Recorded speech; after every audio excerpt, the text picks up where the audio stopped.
Belum menyerah, ribuan tentara Ukraina tentang Rusia di kota nuklir.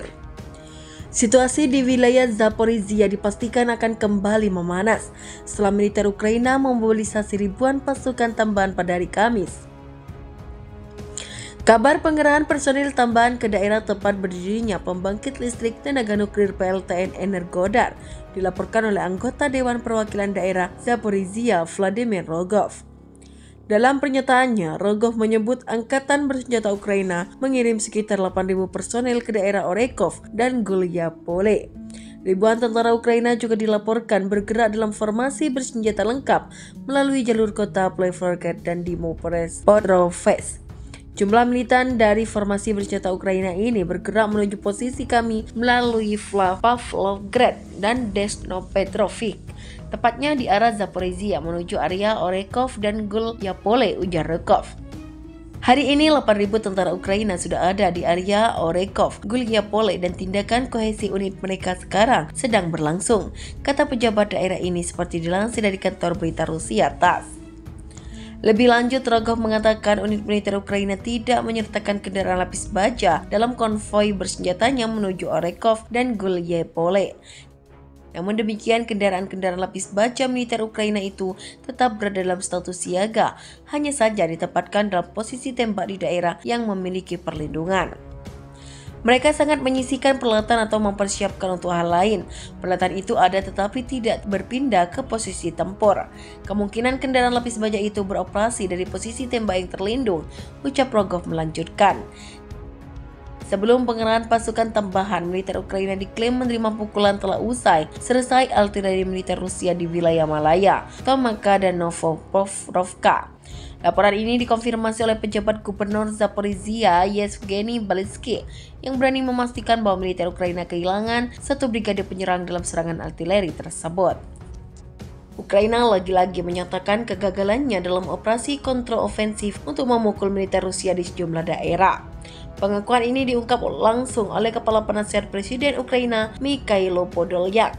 Seperti yang diakui, militer Ukraina menjalankan operasi serangan balik sejak 4 Juni 2023 di wilayah Yuzhno-Donetsk dan Bakhmut, Republik Rakyat Donetsk, serta Zaporizhia. Daerah-daerah tersebut masuk dalam daftar wilayah yang sebagian besar dikuasai oleh pasukan Rusia dan punya peran yang sangat vital. Sayangnya, kekurangan jumlah personil dan persenjataan jadi masalah besar buat memuluskan rencana tersebut. Poldak menyebut masalah itu menjadi yang paling utama di medan pertempuran. Dari sudut pandang politis medan perang, memang ada kekurangan persenjataan yang signifikan, ucap Poldayak dilansir dari Russia Today. Pernyataan Poldayak memang bukan hal baru, sebab sejumlah petinggi militer Ukraina juga pernah menyatakan hal yang sama. Kepala Staf Angkatan Darat Ukraina Kolonel Jenderal Alexander Zerke dan Komandan Pasukan Tavaria Brigadir Jenderal Alexander Tarnavke mengungkap bagaimana anak buahnya menelan pukulan telak dari pasukan Rusia dalam konfrontasi. Lebih lanjut, Poldak mengatakan bahwa Angkatan Bersenjata Ukraina sangat membutuhkan sistem pertahanan udara dan jet tempur dengan teknologi mutakhir seperti General Dynamic F-16 Fighting Falcon yang dimiliki negara-negara barat.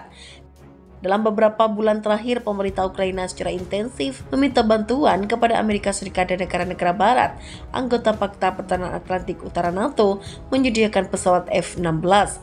Akan tetapi AS dan sekutunya masih belum juga mengamini permintaan Ukraina. Penasehat keamanan AS Jack Sullivan menegaskan jika peran jet tempur F-16 akan sia-sia dikarenakan kemampuan rudal anti pesawat yang dimiliki militer Rusia. Selain itu, AS dan sekutunya yang sudah jor-joran mengiritik bantuan belum pernah melihat kemajuan signifikan yang ditunjukkan militer Ukraina dalam 2 bulan serangan balik. Salah satu pentolan tempur militer Ukraina paling tersohor, Brigadir Jenderal Alexander Tarnavke, akhirnya akan bicara soal ketidakdayaan tentara Rusia. Komandan pasukan tempur Tavaria mengakui bagaimana kehebatan armada Vladimir Putin melibas anak buahnya. Tarnavke dan pasukannya adalah salah satu yang diandalkan Komando Angkatan Bersenjata Ukraina. dalam operasi serangan balik yang digelar sejak 4 Juni 2023. Sayang, meski sudah disokong amunisi dan persenjataan kiriman Amerika Serikat dan negara-negara barat anggota Pakta Pertahanan Atlantik Utara NATO, pasukannya kewalahan menghadapi unit militer negara Rusia.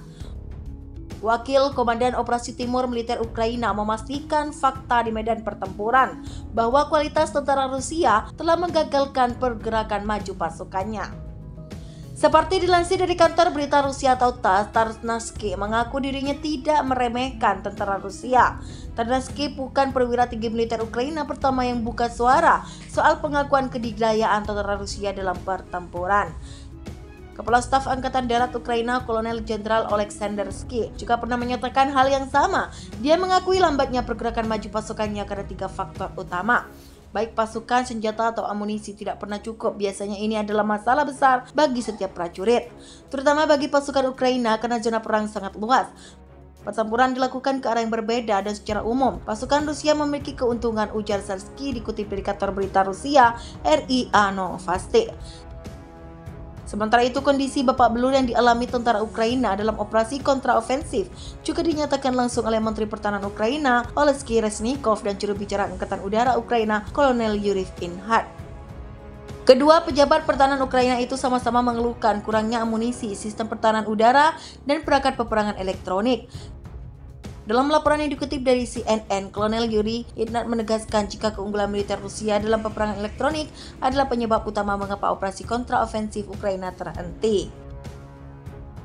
Sejumlah tentara Ukraina tewas usai tank tempur utama MBT yang diawakinya dihantam rudal anti-tank militer Rusia di Bakhmut. Dilansir dari kantor berita Rusia RIA Novosti, sebuah video menunjukkan detik-detik serangan rudal Rusia yang ditembakkan helikopter serbu Kamov Ka-52 Alligator ke sejumlah titik. Dalam video berdurasi 1 menit 1 detik itu terlihat tank-tank militer Ukraina bergerak dari hutan tempat persembunyian, tanpa menduga posisinya telah terpantau pasukan Rusia.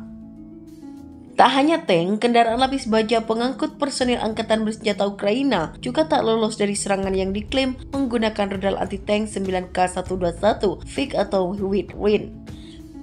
Serangan ini dilancarkan untuk menggagalkan mobilisasi pasukan tambahan militer Ukraina ke Antimovix. Selain gagal mengerahkan pasukan, tentara Ukraina juga banyak yang tewas akibat tindakan militer Rusia. Sebagai informasi, helikopter Ka-52 Alligator adalah salah satu platform peluncuran rudal kendali anti-tank ATGM 9K121 FIG atau yang oleh negara NATO disebut Whirlwind dan AT-19 Kelliot.